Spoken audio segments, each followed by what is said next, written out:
Greetings and felicitations. I'm Admiral Jeff Higdon, and welcome to our first of many special programs we call Starfleet at Large. This program is designed to shine a spotlight on our members, our chapters, and our regions within Starfleet, giving us a chance to learn more about them.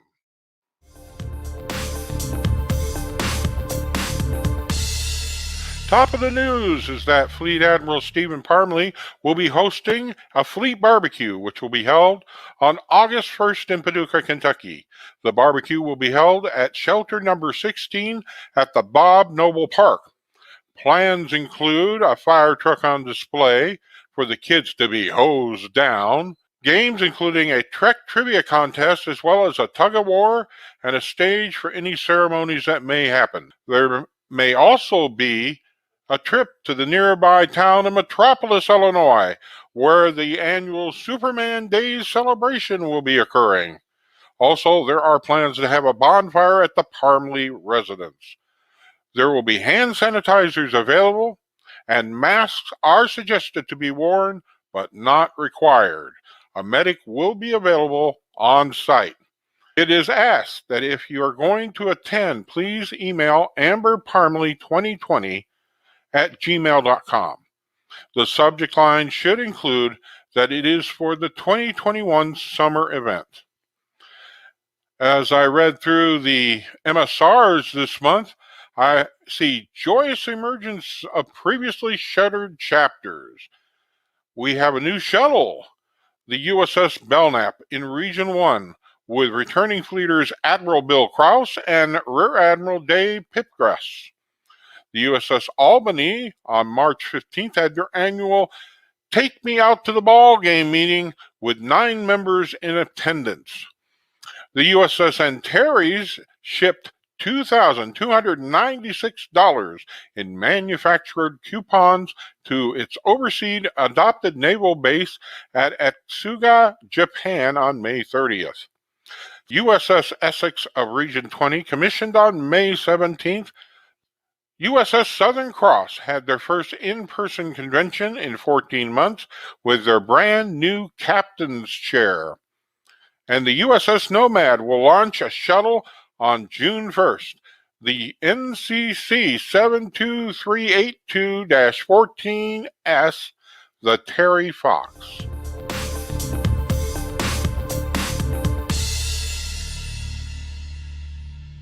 Our first guest is a former president and commander Starfleet. It gives me great pleasure to welcome Fran Booth, who served as the 6th Commander Starfleet and is currently a member of the USS Blackhawk, which happens to be my chapter. Welcome to Starfleet at Large, Fran. Well, thank you, Jeffrey. It's good to see you in person, sort of. Finally. Mm-hmm. Tell us a little bit about yourself. Well, I'm 68 years old, or young, as they say. I have been around a long time. I worked for Southwestern Bell, then AT&T, Lucent, Avaya was the last one. Retired in 2006. Went to work for Rexel, and now I'm at IBM. I've worked at IBM now for 12 years. First 10 years as a contractor. Now I'm a full-time employee. And I tend to be around at least for a couple more years working there. I have a very full house. I take care and support 4 grandchildren and my daughter and myself, 4 cats, 1 dog, and a parrot. All right. That's a lot. But you returned to Starfleet after being commander. You were commander for 2 years, right? That's correct. Okay. Well, let's go back a little ways. What made you a Star Trek fan? How'd you get hooked? Well, I've always been a science fiction fantasy fan. And back in the 60s, I watched the original series and absolutely loved it. I've always been fascinated with the stars and the universe and planets and all of that. Used to be able to name all of the constellations and stuff like that. So being out in space was very fascinating for me, along with the strides made by the space programs at the time. And so I've always been a fan of out there that way. All right. Hey, what drew you to Starfleet? Well, back in 1979, I was married to my second husband. I had just had my daughter. I had been a fan. As part of the letter writing campaign to bring the series back at one point. But with that second marriage, my husband and I and my young daughter at that time, we went to see the movie. And at the movie house, there was a Star Trek fan club there, Star Trek San Antonio. And they were all dressed in costume, and I just thought that was really, really cool. And my ex-husband at the time, this is really amusing, after the movie was over and we got home, he says, why don't you join that fan club? And then if you like it, I'll join later. Well, needless to say, I joined. He never did. And the story goes on. You know that's similar to what happened to me. Went to a movie, found the flyer, and at that time I'd been a fan for quite a while, so I decided to see if I could use some of my inner information, and I became more interested in the fan side. So now, what made you run for CS? What were you up to that point? What did you do in Starfleet up to that point? Well, I had joined actually Star Trek San Antonio, which was a Star Trek fan club. And I had been a couple of different positions in that particular chapter. And right about that same time, about a year later or so, I got into Starfleet. I saw it in some fan magazine, and I joined at the time. Well, I was president of the Star Trek fan club for a couple of years, and I participated in Starfleet, and I'm sorry, I don't remember exactly everything I did at that time, but I know part of it was part of the communique. And Eric Stillwell at the time was the CS, and he was going to pursue other interests with Paramount and stuff in California. So they ran an election, put in my name, and I won. Yeah, but I understand you were also the head of the committee that oversaw not the corporation, the association between the time that Eric left and you became commander. No, actually, it went from I was participating in some committees at the time. They ran the election. I got it. Okay, that's straightened. Okay, we're going to straighten that out in the history, which I helped write. So nice to know. During your time as CS, a lot of things happened. You demoted a lot of people to begin with. We had a lot of chiefs and no Indians. It looked like. So you took the opportunity to demote all but the essential people down the Commodore, and made certain people rear admirals, certain members vice admiral, and then you had left some admirals. Well, I don't remember everything that I did at the time. However, I do know that when Eric dumped this on me, I shouldn't say dump, but when he came with any materials that he physically had, the lists of everyone internationally, and at the time that I took over, there were over 3,000 members at that time, and we were losing some, and we were losing them because of the lack of communication from the top. So I had two really good friends that were also members of Starfleet, and I had a chapter of Starfleet at that time in San Antonio, And so the three of us got together. Cindy was my vice fleet commander, and can't remember the other lady's name. She took over operations, and we reviewed what we had. And like you said, there was like, they didn't have enough members to warrant a ship, so to speak.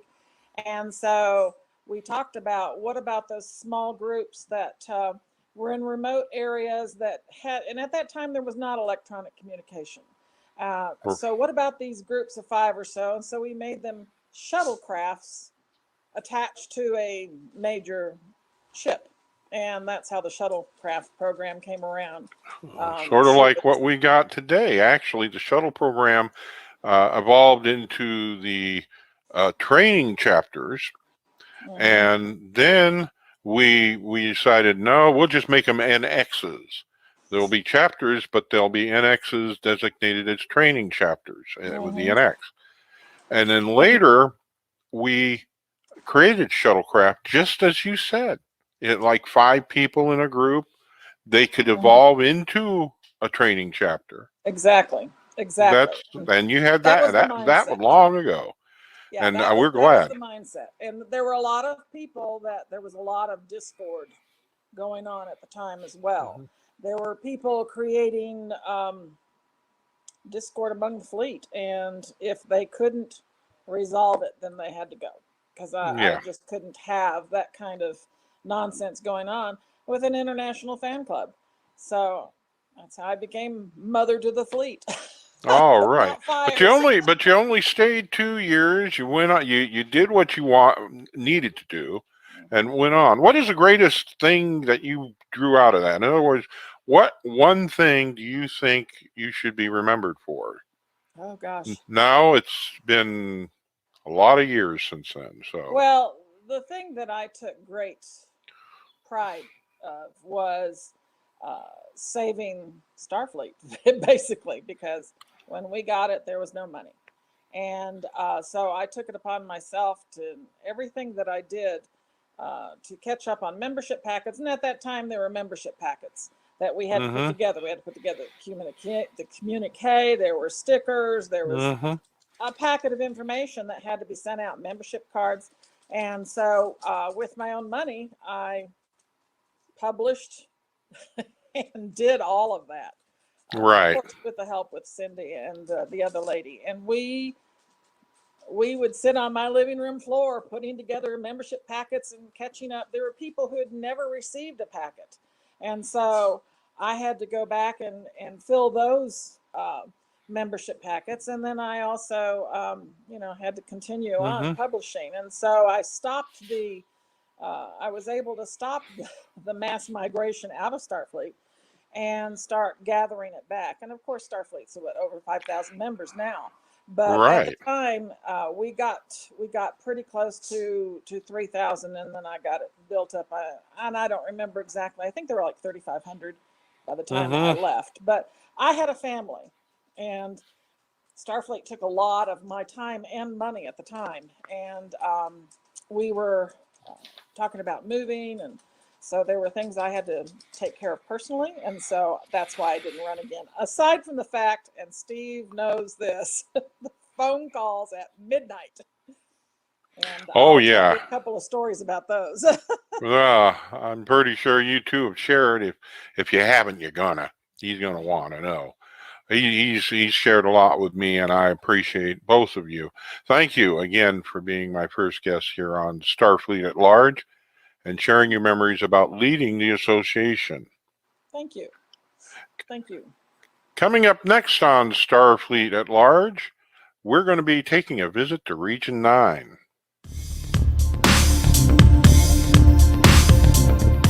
Hey everybody, I'm Vice Admiral Thomas A. Sigmundson, the Regional Coordinator, Region 9, Commanding Officer, USS Excelsior. This is amazing. This is about as real as it gets. This is not a fake background like you see on the movies and Star Trek. This is the real deal. It's awesome and it's marvelous. It's Mother Nature at its very best here in Iceland. If you guys are interested in coming over here, you must be vaccinated. And is awesome here. Come on and see what's going on.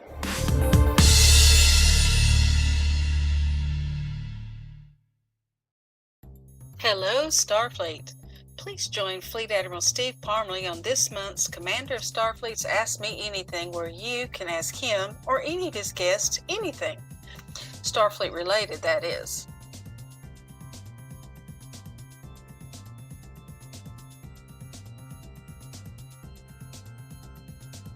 This is your chance to ask those riveting questions and get the answers you've always wanted. Also, if you would like to be a guest on a future broadcast, please email epdirector.ama@gmail.com and we'll get you scheduled. Hope to see you soon.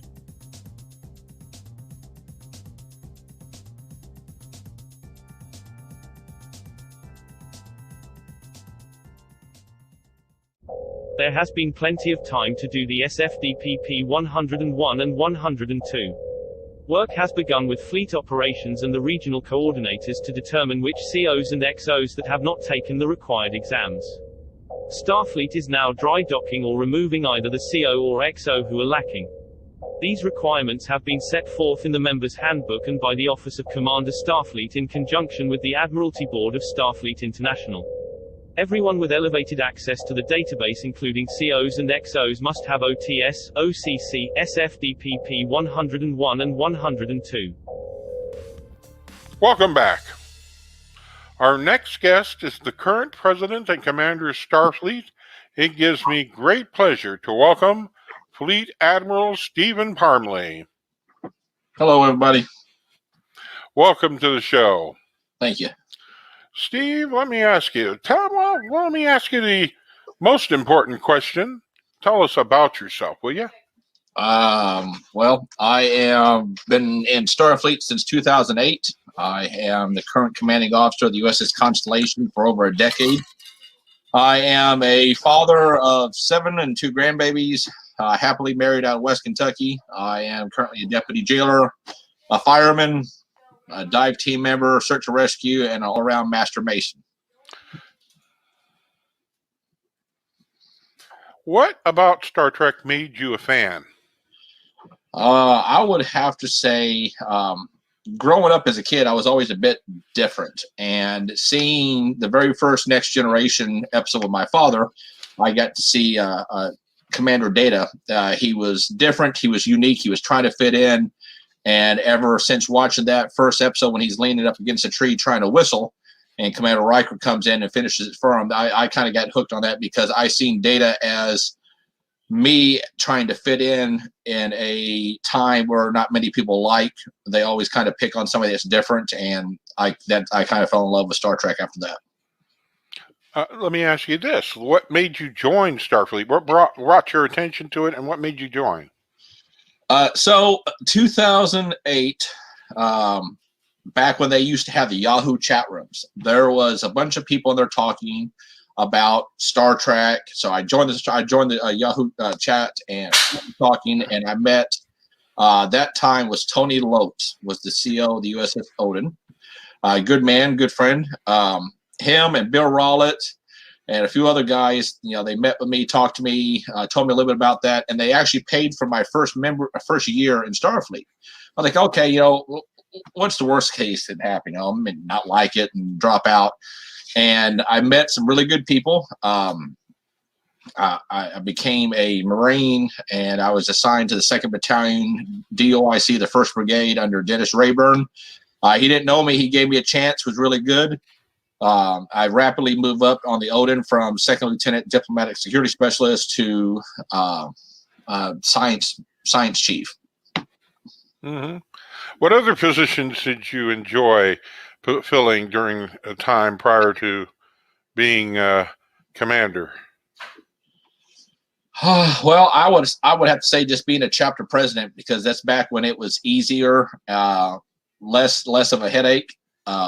There's a lot with the office that you don't really know about when people say I want to run for Starfleet. Well, they don't really understand exactly everything that comes with the office. There's a lot of late night. There's a lot of heartache. There's a lot of paperwork, lawyers, and taxes. I would say my ultimate all-time favorite is just being a chapter president. Yeah, what made you become the CS? Why did you decide to run for the position to Well, begin with? so I ran back in 2016 Mm-hmm. at the Louisville IC. I ran because I was part of the organization back when they had the Good Old Boy Club, and how if you were new, they never really gave you a chance. You just kept reusing the same people, the same people, the same people. Mm-hmm. I really got tired of seeing good people with good ideas, crapped on. And I was tired of stuff not getting done. The taxes were behind, the taxes were delinquent. We lost our status. I mean, it's just there was a lot that I seen that needed to be fixed, and I took a long time after 2016 because I placed third in the election out of 4. That's because not a lot of people knew me. And after that, Robert Westfall won, and he asked if I would come on as the membership processing director. And I feel after bringing all that current 1,700 tickets in less than 60 days, I believe that helped get my name out. So this time I ran because there was the organization was falling apart, the database issue, the taxes, the IC-19 debacle. A lot of things needed to change, and I felt like at the time, and I still feel like now that I was the right person for it. Well, I have to agree with you, but I still have to ask, what's your favorite accomplishment? What is your favorite accomplishment to date? In Starfleet? Yes. I would have to say, so it's kind of hard. Every CS has something that defines their tenure. Mine, unfortunately, the pandemic is going to define my tenure as Commander of Starfleet. My feel like my greatest accomplishment I did during the 2020 during the COVID crisis, and still really right now it's still really going on, is I was actually able to unify the fleet with live broadcasts, get people involved, and let people get the AMA and the After Dark and get stuff going where people that was locked in could not do anything, that they could take part and still feel like they're part of an organization. Mm-hmm. And I think that was the best accomplishment I have done so far for the organization. Yeah, I have to agree with that. Well, do you have any goals for your remainder time in office? Get the database fixed. That's a good one, indeed. We're almost there. We actually the new database should go live here very soon. Hopefully, in the next couple months. Tony Knops is working very diligently on that. I mean, I've set out to fix the taxes, the database, bring all manuals and tests current. I've done all that. I did the taxes and all the tests and manuals my first year in office. I'll have the database done my second year. And the third year, I'm looking at trying to update all the stuff in the quartermaster so we can try to bring it in more sales. Mm-hmm. And looking now, this is a long time from now, and some people would like it to be longer, I've been told. But what one project would you like to see continue after you leave? I would like to see the live stream for the AMA. Oh, that's a decent goal. Yeah. Not just because, that's one thing that the prior administration did. They didn't do it frequently like I have, but it's important that the members see what the fleet's going on. The members elects the CS. Therefore, they have the right to talk to the CS. They have the right to have their questions answered. And I hope, and I challenge the next administration that comes in after mine to continue the Ask Me Anything. Now, the After Dark, unfortunately, is going to go with me, and I'm going to continue that after I retire. But the Ask Me Anything, I really hope that the next administration will continue to lead on with the example we have set forth with the getting the members involved. It's really important, and I hope it continues. Well, now we've moved the IC back to 2022, a in-person IC, and we're going to be, for the second time, having a virtual IC. Yes. Can you tell us a little bit about what you're planning for that? So August 7th will be a one-day virtual summit or virtual international conference. I can't say a lot what we got planned because we're not releasing it yet. I can tell you that my administration is the first one to bring the virtual IC. Granted, we were kind of forced to in 2020 because of the COVID crisis. But this is also something else I hope that the next administration will continue the virtual ICs, or at least have a way to better broadcast when you do it in person, have more cameras, make it more feasible, because you have a lot of members that are disabled and they cannot physically travel to be a part of that. And if they attend the virtual summit or the virtual Marine Corps muster, they still get credit for that ribbon. And it's important to include, I mean, we have all these people out here, and it's important to remember the little people that don't get to actually do anything because they can't physically travel, they can't physically take part. And the virtual ICs, I think it literally it makes everybody, it touches everybody. Everybody has the chance to attend. Last year, 2020, we have a huge turnout with Region 20 members, and a lot of them would not be able to attend because passports and travel and stuff like this. So I really hope that the virtual ICs continue in some way and fashion, whether you have at the beginning of the year a virtual IC and then at the end of the year an in-person conference, but somehow make it where everybody can still be a part of the organization as a whole. Well, I want to thank you for being a guest here on Starfleet at Large. We wish you luck for the remainder of your time, and we'll be back in a moment.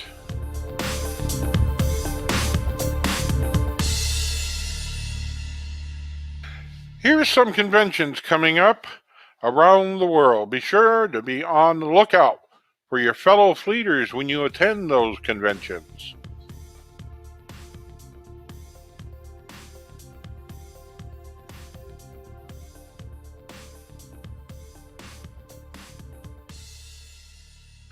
Thank you, everyone out there, for watching our first Starfleet at Large. If you like to be on the show or know someone who should, email us at comms@sfi.org. For Starfleet at Large, I'm Jeff Higdon. Looking forward to seeing you again the next time. May the winds be at your back.